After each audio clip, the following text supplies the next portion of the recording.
Hi, everybody. 2 weeks ago, a large bipartisan majority of senators voted to pass common sense, comprehensive immigration reform, taking an important step towards fixing a broken immigration system once and for all. Now, this bill was a compromise, and neither side got everything they wanted, but it was largely consistent with the key principles of common sense reform that most of us in both parties have repeatedly laid out.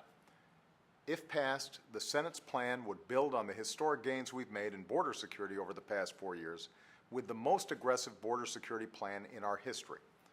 It would offer a pathway to earned citizenship for the 11 million people who are in this country illegally, a pathway that includes paying penalties, learning English, and going to the end of the line behind everyone trying to come here legally.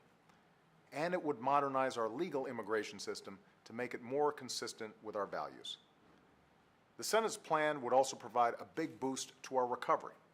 And on Wednesday, we released a report detailing exactly how big a boost that would be. The report is based on the findings of independent, nonpartisan economists and experts who concluded that if the Senate's plan becomes law, our economy will be 5% larger in 2 decades compared to the status quo. That's $1.4 trillion added to our economy just by fixing our immigration system. Here in America, we've always been a nation of immigrants. That's what's kept our workforce dynamic, our businesses on the cutting edge, and our economy the strongest in the world. But under the current system, too many smart, hardworking immigrants are prevented from contributing to that success.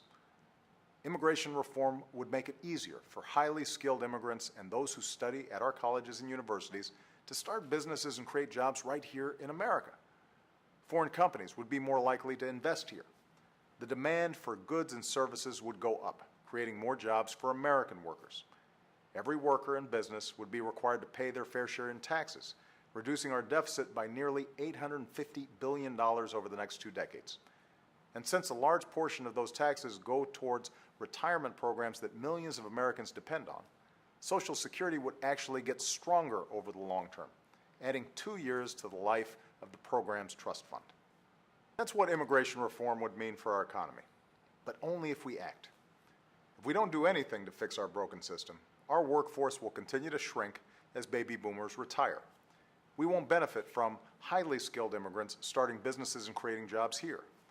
American workers will have to make do with lower wages and fewer protections.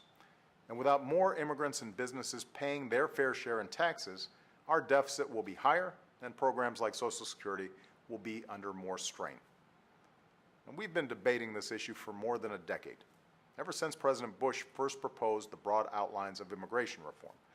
And I think he gave a very good speech this past week expressing his hope that a bipartisan, comprehensive bill can become law.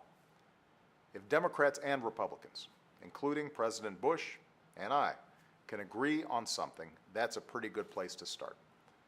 Now the House needs to act so I can sign common sense immigration reform into law. And if you agree, tell your representatives that now is the time. Call or email or post on their Facebook walls and ask them to get this done.